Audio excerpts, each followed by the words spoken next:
ओम शांति। आप सभी आत्मिक भाइयों को ओम शांति। आज 1/11/2022 के ईश्वरीय महावाक्य हैं।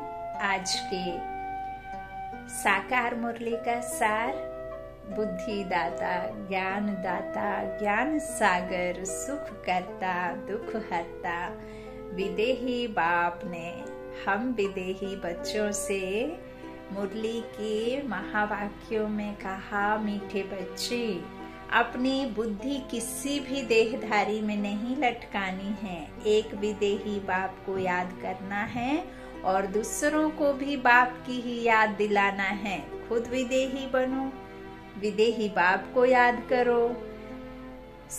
सारी आत्माओं को विदेही देखो, है ना। साक्षी होकर के देखना है, ड्रामा को भी साक्षी होकर के देखना है।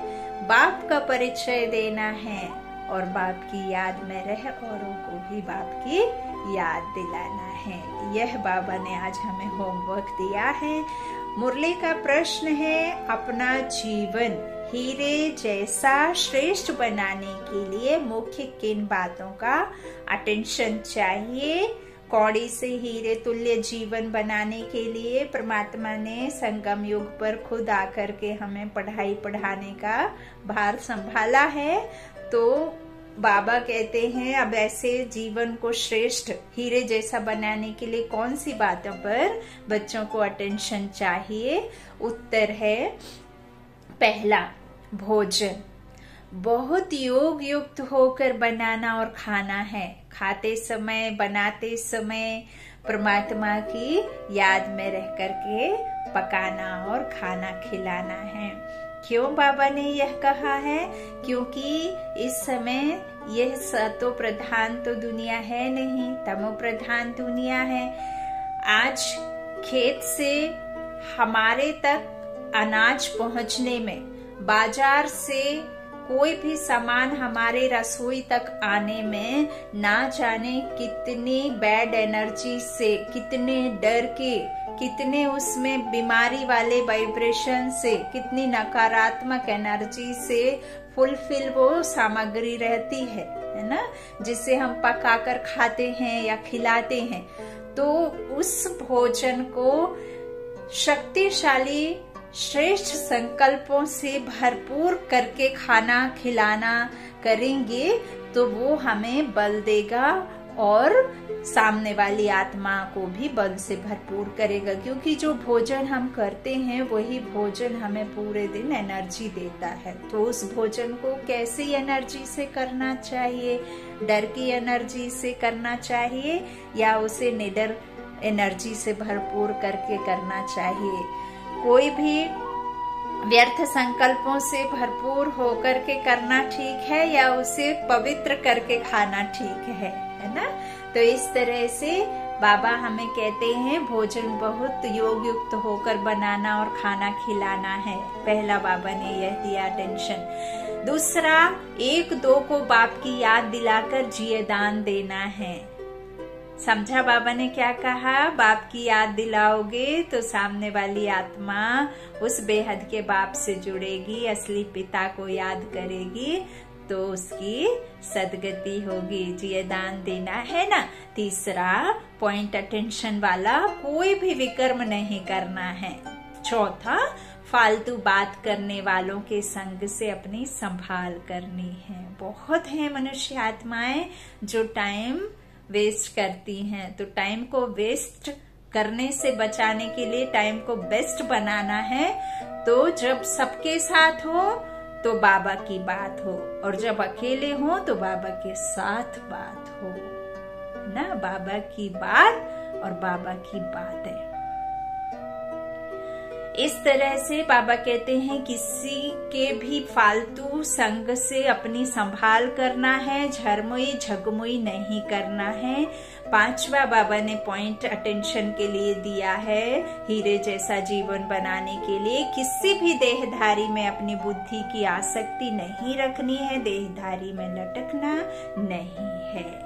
क्योंकि यदि हम देहधारी में लटके तो हम भटके, और भटके तो फिर हमें कोई राहत दिखाने वाला नहीं है सिवाय अशरीरी बेहद के बाप के सिवाय, जो सर्वशक्तिमान है। अब एक ही झंडा है जहाँ सबको आना है। तो देहधारी में मन भटका, माना तुम लटके। छठा पॉइंट अटेंशन का, कदम कदम पर अविनाशी सर्जन से राय लेते रहना है। अपनी बीमारी सर्जन से नहीं छिपानी है। सर्जन से बीमारी छुपाओगे तो कभी भी आपको दवा सही रीति नहीं मिलेगी। इसीलिए कुछ भी नहीं छुपाना, कदम कदम पर कर्म करते अविनाशी सर्जन से राय लेते रहना है, चाहे लौकिक जीवन की राय हो और चाहे अलौकिक जीवन की राय हो। अच्छा, ओम शांति। बहुत ही प्यारी बाबा ने आज हमें अटेंशन वाले पॉइंट दिए हैं। बच्चे किसकी याद में बैठे हैं? शिव बाबा की। शिव बाबा को ही याद करना है और कोई भी देहधारी को याद नहीं करना है। तुम्हारे सामने यह देहधारी बैठा हुआ है, ब्रह्मा बाबा, इनको भी याद नहीं करना है। वो आधार हैं। बाबा खुद कहते हैं, मुझ में बैठी उस परमात्मा को याद करो। मैं मात्र आधार हूँ, मैं खुद उसे याद करता हूँ और मैं अपना जीवन सफल बना रहा हूँ। तो किसे याद करना है? जो मुझ में बैठी परमात्मा शिव बाबा को। तुमको याद सिर्फ एक विदेही को करना है, जिसको अपनी देह नहीं है। यह मम्मा बाबा अथवा अन्य सर्विसेबल जो बच्चे हैं वह सब सीखते हैं शिव बाबा द्वारा। तो याद भी शिव बाबा को ही करना है। बीच में मीडिएटर को याद करके क्या मिलेगा? कुछ भी नहीं मिलेगा, है ना। भल कोई बच्चे जाकर किसको समझाते हैं तो भी बुद्धि में समझना है कि शिव बाबा ने इनको पढ़ाया है। आज खुद के एग्जाम्पल से समझ सकते हैं कि भल मैं बैठ करके इन कर्मेंद्रियों का सहारा लेकर के बाबा का निमित्त चुना बच्चा या बाबा की निमित्त चुनी आत्मा ने ये ज्ञान पाया और ज्ञान को और आत्माओं तक पहुंचा रहे हैं। लेकिन ज्ञान मेरा नहीं है, ज्ञान उसका है। उसका ज्ञान इसने सुना, इसने सुन करके इसका सहारा लेकर के और मनुष्य आत्माओं को पहुंचाने का एक आधार शरीर को लिया, परमात्मा के ज्ञान को। तो किसका ज्ञान है? शिव बाबा का। मुरली किसकी है? शिव बाबा की। 7 रोज का कोर्स किसका है? शिव बाबा का। ये चित्र जो बनाए हैं जिस पर हम समझते हैं वो किसके हैं? शिव बाबा द्वारा बनाए गए हैं, शिव बाबा ने बनवाए हैं, है ना। तो दिया जो श्रीमत है वो सिर्फ एक की श्रीमत है, लेकिन उस श्रीमत से बाबा और मनुष्य आत्माओं को समझा कर, क्योंकि बाप घर घर जा करके बच्चों को यह पढ़ाई पढ़ा नहीं सकते, इसीलिए बाबा कहते सब कुछ मेरा है। तो उसको याद करना जिसका है ना। अच्छा, बाबा कहते शिव बाबा के द्वारा ही सब है, तो याद भी शिव बाबा को ही करना है। भल कोई भी बच्चे समझाते हैं तो भी बुद्धि में समझना है कि शिव बाबा ने ही इनको पढ़ाया है। बुद्धि में शिव बाबा की याद रहनी चाहिए, ना कि देहधारी की। अगर इस देहधारी को तुम याद करते हो तो यह कॉमन हो जाता है। बाप कहते हैं कभी भी देहधारी में लटकना नहीं है। तुमको याद एक को करना है जो सभी को सदगति देने वाला है। देखिए यहाँ एक बात बहुत ही मीनिंगफुल है कि जिसको याद करोगे उसके ही गुण तुम्हारे में भरेंगे। देहधारी को याद करोगे, देहधारी के गुण भरेंगे। अशरीरी बेहद के बाप को याद करोगे, सर्वशक्तिमान को, ज्ञान सूर्य को याद करोगे तो ज्ञान सूर्य के जो गुण हैं वो तुम्हारे में समाएंगे। तो यह फर्क है ना। तो किसको याद करना है? जो सर्वशक्तिमान है ना, जो दाता है वही तो देगा। तो बाप समझाते हैं, बाप कहते हैं कभी भी देहधारी में अपनी बुद्धि को मत लटकाओ। तुमको याद एक को करना जो सभी को सदगति देने वाला है। अगर इस साकार को याद किया तो वह याद निष्फल है। जैसे लौकिक बाप को बच्चे याद करते हैं उनसे कोई फायदा नहीं होता। कोई ब्राह्मणी को याद किया कि हमने फलानी ब्राह्मणी हमको पढ़ावे तो निष्फल हुआ। कोई की भी याद नहीं रहनी चाहिए। हमको शिव बाबा पढ़ा रहे हैं, कल्याणकारी शिव बाबा है। देहधारी पर कभी बलिहार नहीं जाना होता है, यह बाबा भी तुमको कहते हैं। मनमना भाव, देहधारी को याद किया तो दुर्गति हो पाएंगे। बाप जानते हैं कोई कोई की ब्राह्मणी के साथ बुद्धि जुट जाती है, वह रॉन्ग है। बाबा कहते हैं देहधारी में आसक्ति नहीं होनी चाहिए। बाबा का फरमान है, मामी कम याद करो, सुबह को उठकर मुझे याद करो। बापों का बाप तो मैं ही हूँ ना, रचता तो मैं ही हूँ ना। तो रचना को याद करने से थोड़े ना तुमको वर्षा मिल जाएगा, रचता से वर्षा मिलता है ना। तो रचता को उठकर याद करो, जो बापों के बाप को भी दे रहा है। तो देहधारी को लौकिक कहा जाएगा, उनको याद नहीं करना है। एक मुझ निराकार को ही याद करो। गायन भी एक का ही है, शिवाय नमः। शिव है विदेही, वर्षा तुमको बाप से लेना है। यह देह भी उनकी नहीं है, जिसमें वो आते हैं वह देह उनकी नहीं है। वो लीज कहो, उधार कहो, थोड़े समय के लिए कहो, रथ कहो, तो रथ पर तो ताउमर कोई नहीं बैठता है ना, है ना। थोड़े समय के लिए ही सवारी करते हैं ना। चाहे आप ट्रेन से कहीं जा रहे हो तो थोड़े समय के लिए, ऐसे तो नहीं है ना कि आप जब से जन्म लिया तब से ट्रेन पे ही बैठे रहोगे, कभी उतरोगे नहीं, है ना। अब आप गाड़ी घोड़े जिस पर भी जाते हैं तो वहां उस मंजिल पर पहुंचे और उस मंजिल से जहां वापस लौटना है वहां लौटे, बस उतना ही काम है। ऐसे ही परमात्मा का जब तक ज्ञान नहीं पूरा हो जाता तब तक इस शरीर में आते हैं, है ना। अवतरण होता है ना उनका, इन कर्मेंद्रियों का सहारा लेते हैं, क्योंकि हम जीव आत्माएं हैं।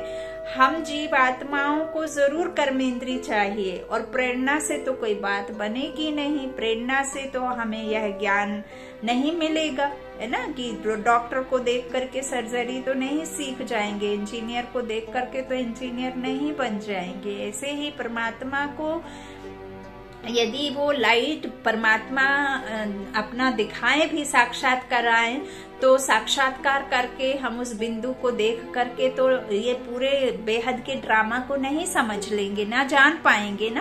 तो इसलिए उनको आकर के ये अपना रथ लेना मुकर्रर है, तो उसमें आना ही पड़ता है। लेकिन यह देह उनकी नहीं है, वो तो विदेही है। आप कहते हैं शरीर द्वारा मैं सिर्फ तुमको पढ़ाता हूँ, क्योंकि मुझे अपना शरीर नहीं है, इसलिए इनका आधार लेता हूँ। कल्प पहले इन द्वारा मैंने तुम बच्चों को सहज राजयोग सिखाया था, जिससे तुम पावन बने थे। मेरी सेवा ही यह है, पतितों को पावन बनाना। बाकी कृपा या आशीर्वाद मांगना फालतू है।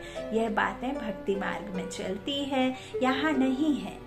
ऐसे भी नहीं कोई बीमार हो जाए मैं ठीक कर दूं। बाबा कहता है यह मेरा धंधा नहीं है। पुकारते हैं हम पतितों को आकर पावन बनाएं, दुर्गति से सदगति में ले चलो।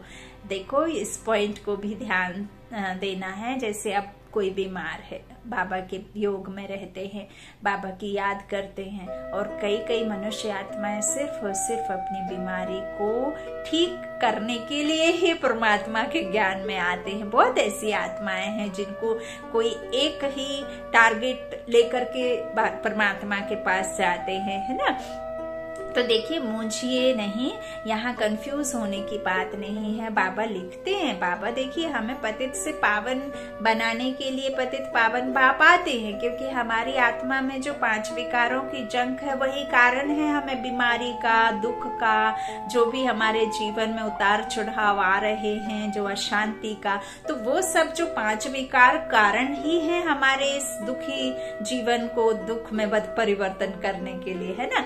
तो बाबा सिर्फ हमें यह ज्ञान देते हैं आकर के, और आत्मा में जो चढ़ी जंक है वो जंक को उतारते हैं। हमें निर्विकारी बनने का जो बाबा हमें ज्ञान देते हैं वो तो ठीक है, वो तो ज्ञान बाबा देते ही हैं। लेकिन आप यह सोच करके कि बाबा ने लिख दिया कि कोई बीमारी ठीक हो जाए या कोई मुर्दे में मैं जान भर दूं, तो यह मेरा धंधा नहीं है, वो तो डॉक्टर के धंधा है। तो बाबा कहते हैं कि डॉक्टर के पास जाओ, और मेरा यह कार्य नहीं है ना।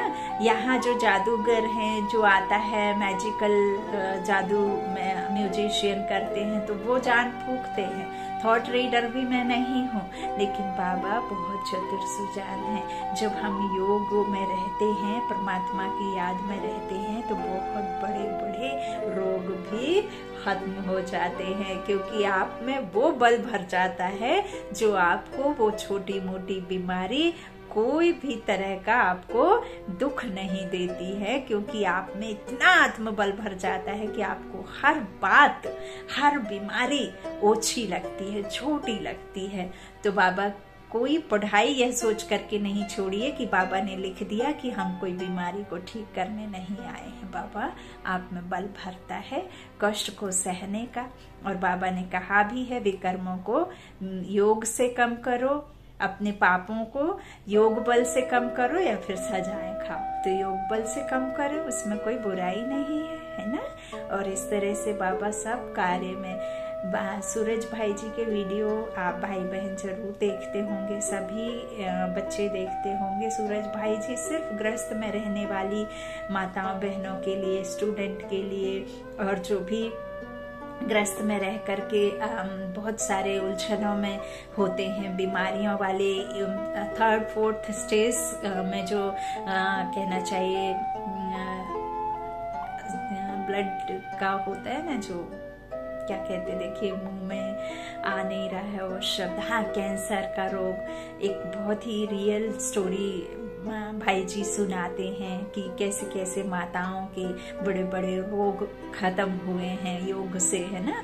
तो मेरा सिर्फ इतना सारा कुछ मुरली के बीच में आपको समझाने का उद्देश्य यही है कि कुछ भी हो जाए, कितनी भी विकट समस्या, विकट परिस्थितियों में आप हैं, लेकिन परमात्मा सर्वशक्तिमान बाप की पढ़ाई, बाप की याद नहीं छोड़ना है किसी भी कारण, है ना। यह मेरा उद्देश्य है। अच्छा, तो बाबा कहते हैं बाकी कृपा या आशीर्वाद मांगना फालतू है, यह बातें भक्ति मार्ग में चलती हैं। यहाँ मैं किसी को ठीक करूं बीमारी को, यह मेरा धंधा नहीं। पुकारते हैं हम पतितों को आकर पावन बनाए, दुर्गति से सदगति में ले चलो।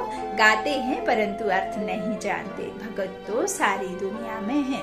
वह सब किसको याद करते हैं? एक पतित पावन बाप को। सारी दुनिया के मनुष्य मात्र का वह लिबरेटर है, गाइड भी है, दुख से लिबरेट कर परम धाम में ले जाने वाला बाप ही है। तो बाप की श्रीमत पर चलना चाहिए, कदम कदम पर राय लेनी चाहिए कि इस हालत में हम क्या करें। सर्जन तो एक ही है, यह ब्रह्मा सर्जन के रहने और बोलने की जगह है। समझा बाबा क्या समझा रहे हैं? ब्रह्मा जो है ना, वो रूहानी सर्जन के रहने की जगह है ना, और बोलने की। तो इस सर्जन जैसी मत और कोई दे ना सके। बच्चों को टाइम वेस्ट नहीं करना चाहिए, दिन प्रतिदिन आयु कमती होती जाती है। विनाश सामने खड़ा है, गफलत की तो बहुत पछताना पड़ेगा। झगमुई झुकमुई बातों में अपना समय नहीं गंवाना है, नहीं तो बहुत नुकसान होता है। तुमको औरों को बचाना है। मनुष्य तो एक दो को बाप से मिलाते नहीं और ही दूर ले जाते हैं। इस समय सबकी उतरती कला है, तो जरूर उल्टी मत देंगे। अब उतरना ही है, ड्रामा में यही है, तो बाबा कहते मत भी उल्टी ही देंगे। उनका भी दोष नहीं, बच्चों को अब ज्ञान मिला है तो कोई भी विकर्म नहीं करना चाहिए। देखिए, गलती जब जानबूझकर करते हैं ना, तो उसकी सजा होती है, और जाने अनजाने होती है वो बात अलग है। तो बाबा ने अब हमें वह ज्ञान तो दे दिया है ना कि क्या गलत है क्या सही है ना। तो बाबा कहते हैं अब विकर्म नहीं करना चाहिए, छिपाना नहीं चाहिए। हो गया तो उस गलती की माफी मांगो और दोबारा ना हो इसके लिए भी प्रण लो। तो यह तो तुम जानते हो, हम जन्म जन्मांतर पाप करते ही आए हैं। बाप का बनकर अगर पाप करते होंगे तो और क्या कहेंगे। यह कहते हैं हमको परमात्मा पढ़ाते हैं और खुद पाप करते रहते हैं। पाप करके फिर ना बताने से वह बोझा उतरता नहीं है और वृद्धि हो जाती है। आदत पक्की हो जाती है, फिर वो संस्कार बन जाता है। समझते हैं हमको कोई देखता नहीं है, भगवान तो देखता है ना।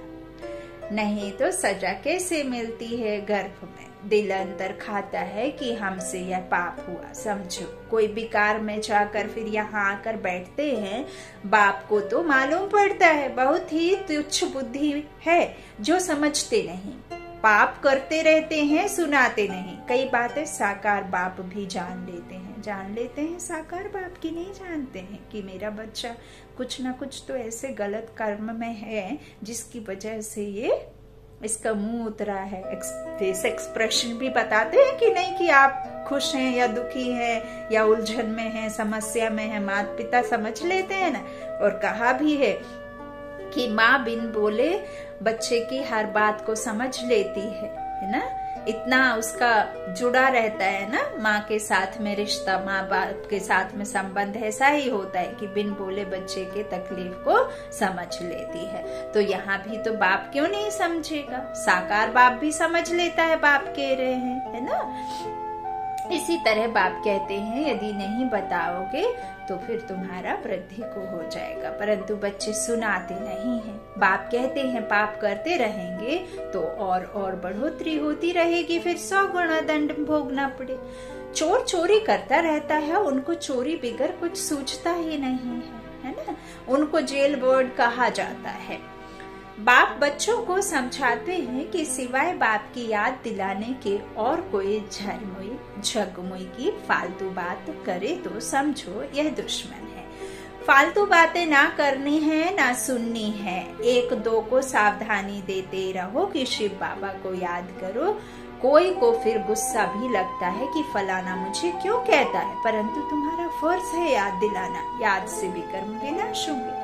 जब तक कर्मातीत अवस्था नहीं आई है तो मनसा वाचा कर्मणा कुछ ना कुछ भूलें तो होती रहती हैं। कर्मातीत अवस्था पिछाड़ी में आएगी, सो भी थोड़े पास विद ऑनर होंगे। जो सर्विस नहीं करते उनकी यह अवस्था आएगी नहीं।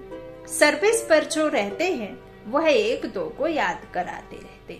परम पिता परमात्मा के साथ तुम्हारा क्या संबंध है?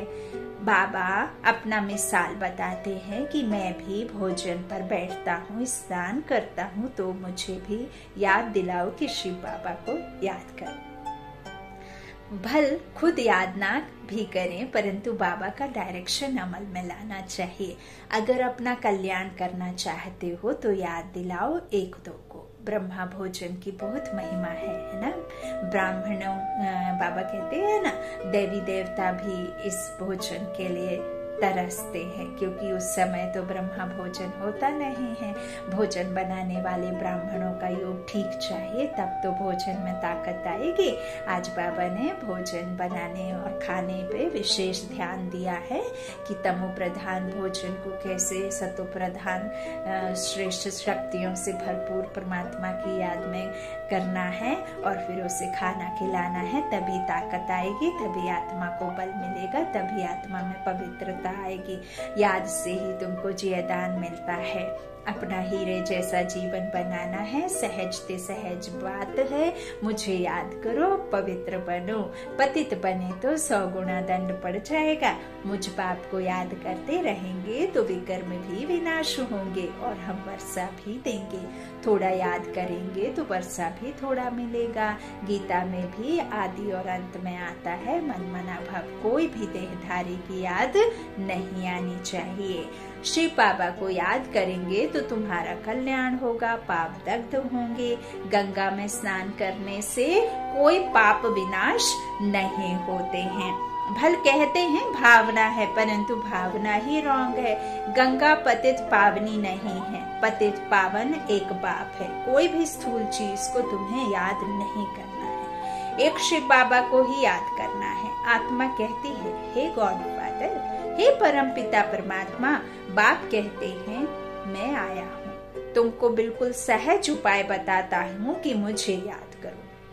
अंत में मेरी याद रहेगी तो तुम मेरे पास चले आएंगे। जीव और आत्मा है ना। मनुष्य आत्मा को पाप आत्मा, पुण्य आत्मा, है ना, देवात्मा, संतात्मा, महान आत्मा कहा जाता है। लेकिन परम महान आत्मा या परम देव आत्मा या इस तरह से बाबा कहते हैं परम पुण्य आत्मा नहीं कहा जाता है। पुण्य परमात्मा नहीं कहा जाता है, आत्मा ही पतित बनती है, तो फिर शरीर भी पतित मिलता है। बाप आत्माओं से बात करते हैं, आत्मा अविनाशी है, बाप बच्चे दोनों अविनाशी हैं। बाप कहते हैं, लाडले सिकीले धे बच्चों, मैं एक ही बार आकर तुमको पावन बनाता हूँ, तुमको आत्माभिमानी बनाए कहता हूँ, अशरीरी भव, मुझ बाप को याद करो। यह है आत्मा की यात्रा, वह होती है शारीरिक यात्रा। यहाँ तो तुम जानते हो कि आत्माओं को अब वापस जाना है, योग अग्नि से ही तुम्हारे जन्म जन्मांतर के पाप कटेंगे। तुम्हें ब्राह्मण बनना है, नहीं बनेंगे तो प्रजा में हल्का पद पाएंगे, कुछ ना कुछ सुनते हैं तो उसका विनाश नहीं होगा, तो अच्छी तरह पढ़ेंगे पढ़ाएंगे, वही उच्च पद पाएंगे। सहज ते सहज बात है याद की, परमपिता परमात्मा को याद करना है, उच्च ते उच्च एक ही भगवान है। इसलिए गीत भी शिव बाबा का ही गाने से ठीक है। तुम्हारी बुद्धि वहाँ रहनी चाहिए कि शिव बाबा हमको सुनाते हैं। अभी नाटक पूरा होता है, हम सब एक्टर्स को अब शरीर का भान छोड़कर वापस घर जाना है। यदि आप शरीर का भान नहीं भी छोड़ेंगे तो भी आपको जाना ही है, इससे अच्छा देह भान छोड़ करके जाएं तो उसमें अच्छा होगा। बाप को याद करने से विकर्म विनाश होंगे, फिर जितना याद करेंगे उतना पल पाएंगे। जैसे एक पिलर बनाते हैं ना, जहाँ दौड़ी लगाए हाथ लगाते हैं, फिर जो पहले पहुंचे तुम्हारा पिलर शिव बाबा है, जहाँ हमें दौड़ी लगाना है और जहाँ हमें जाते रहना है।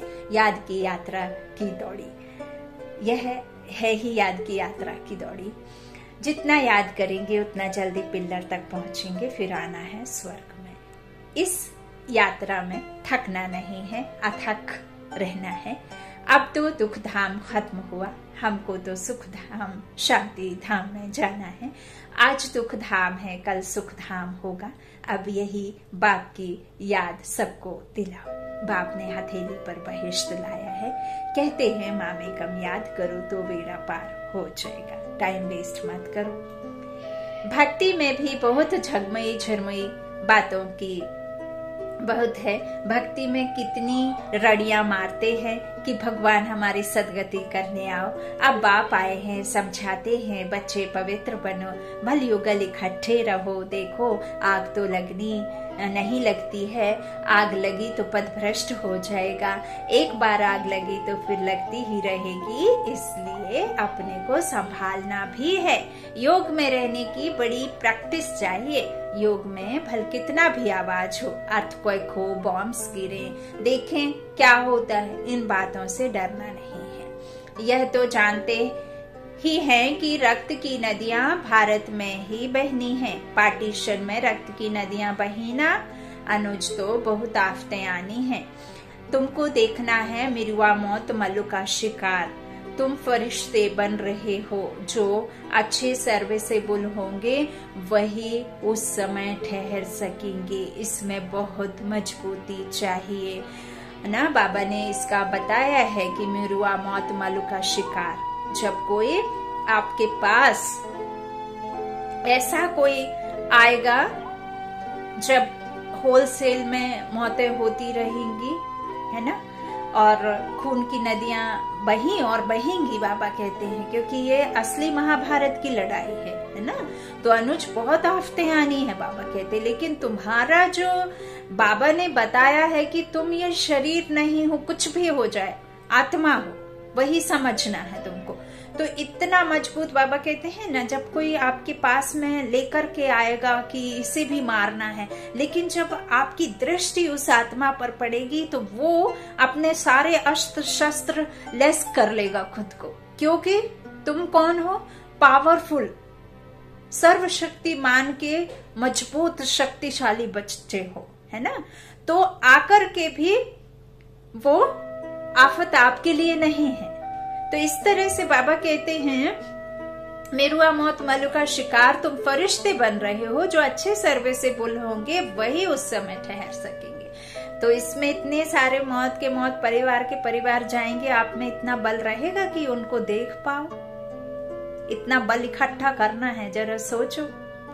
तो बाबा कहते हैं वही मजबूती चाहिए। शिव बाबा को याद करना है। शिव बाबा जैसा मीठा बाप फिर कहीं कभी नहीं मिल सकता। उनकी ही मत पर चलना है। मुख्य बात यही है पवित्र बनने की। पतित उनको कहा जाता है जो बेकार में जाते हैं। देवताएं हैं ही संपूर्ण निर्विकारी, तो यहाँ तो सब है विकारी। वह है शिवालय और यह है वैश्यालय। अब विकारी से निर्विकारी बन स्वर्ग का राज्य भाग्य लेना है। फिर मनुष्यों ने क्या वैश्यालय किसे कह दिया, जो वहां बैठ करके कोठों में डांस करते, जबकि बाबा ने तो इस पूरी दुनिया को ही वैश्यालय कहा, क्योंकि सभी विकारी है। कोई एक भी इस संसार में निर्विकारी आत्मा नहीं है। निर्विकारी तो सिर्फ और सिर्फ देवी देवता राज्य में होती है। डीटी धर्म जब होगा, है ना, वो तो परमात्मा का बनाया हुआ अभी स्थापना कार्य चल रहा है। तो बाबा वही कहते हैं, अभी तो पूरा दुनिया है वैश्यालय है। अब विकारी से निर्विकारी बन स्वर्ग का राज्य भाग्य लेना है। बाप कहते हैं मैं पावन दुनिया स्थापन करने आया हूँ, तुमको मैं पावन दुनिया का मालिक बनाऊंगा, सिर्फ पवित्र बनने की मदद करो। सबको बाप का निमंत्रण दो। 5000 वर्ष पहले भी जब मैंने गीता सुनाई थी तो कहा था मामेकम याद करो तो पावन बनेंगे, चक्र को फिराएंगे तो चक्रवर्ती राजा रानी बनेंगे, हेल्थ वेल्थ और हैप्पीनेस मिलेगी। सतयुग में सब कुछ था ना। बाप कहते हैं मेरे को याद करो तो कभी 21 जन्म रोगी नहीं बनेंगे। स्वदर्शन चक्र फिराते रहेंगे तो तुम चक्रवर्ती राजा बनेंगे। मैं प्रतिज्ञा करता हूँ। भगवानुवाच, मनुष्यवाच नहीं, भगवानुवाच। बाबा सिर्फ अल्फ और बे पढ़ाते हैं, मन मना भव और मध्याजी भव। बस पढ़ाई भी कितनी सहज है, बस दिल पर यह लिख दो। कोई विरले व्यापारी इस धंधे की युक्ति उस्ताद से लेते हैं। वह धंधे आदि भल करो, मना थोड़े ही है। अच्छा मीठे मीठे सिकी लाधे बच्चों प्रति माता पिता बाप दादा का याद प्यार और गुड मॉर्निंग। रूहानी बाप की रूहानी बच्चों को नमस्ते। हम रूहानी बच्चों की रूहानी माता पिता बाप दादा को याद प्यार और गुड मॉर्निंग। शुक्रिया बाबा, मीठे बाबा, प्यारे बाबा, सबका साथी सबका सहारा। मैं आत्मा प्रेम दीवानी किसकी? परम प्रिय आत्मा परमात्मा की, है ना। धारणा के लिए मुख्य सार पहला, याद की यात्रा में थकना नहीं है। 1-2 को सावधान करते बाप की याद दिलानी है। अपना टाइम वेस्ट नहीं करना है। झरमय झगमय पर चिंतन ना करना है, ना सुनना है, ना सुनाना है। दूसरा, पास विद ऑनर होने के लिए मनसा वाचा कर्मणा कोई भी भूल नहीं करनी है। वरदान वरदानी बाप का दृढ़ संकल्प द्वारा असंभव को संभव कर सफलता का अनुभव करने वाले निश्चित विजयी भव। दृढ़ संकल्प द्वारा असंभव को संभव कर सफलता का अनुभव करने वाले निश्चय विजयी भव।